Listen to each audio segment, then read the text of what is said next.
அனைவருக்கும் வணக்கம். இன்னைக்கு நமக்கு உணவுக்காக அரிசி கொடுக்க வந்திருக்காங்க. ஐயா வந்து திருநாவுக்கரசு, அவங்க இங்க லோக்கல்ல தான் இருக்காங்க. அவங்க பொண்ணு வந்து கலாரஞ்சனி, பேத்தி சித்திகா. அவங்க வந்து யூகேல இருக்காங்க, வெளிநாட்டுல இருக்காங்க.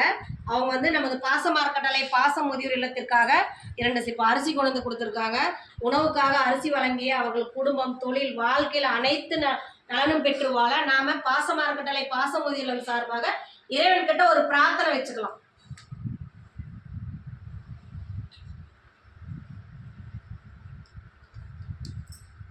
உணவுக்காக எங்களுக்கு அரிசி கொடுத்த திருநாவுக்கரசு ஐயாவுக்கும் அவங்க பொண்ணு கலாரஞ்சனி ஜித்விகாவுக்கும் நமது பாச மார்க்கட்டளை சார்பாக நன்றிகளையும் வாழ்த்துக்களையும் தெரிவிச்சுக்கிறோம். ஐயா, இந்த நேரத்தில் நாங்கள் உங்களுக்கு ஒரு கோரிக்கை வைக்கிறேங்க.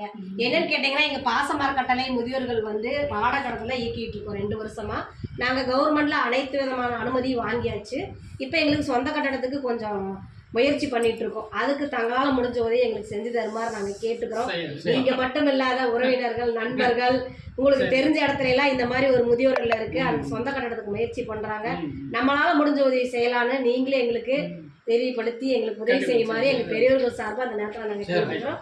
உதவி புரிந்தவங்களுக்கு நன்றிகளையும் வாழ்த்துக்களையும் தெரிவிச்சுக்கிறோம். வாழ்க வளத்துடன்.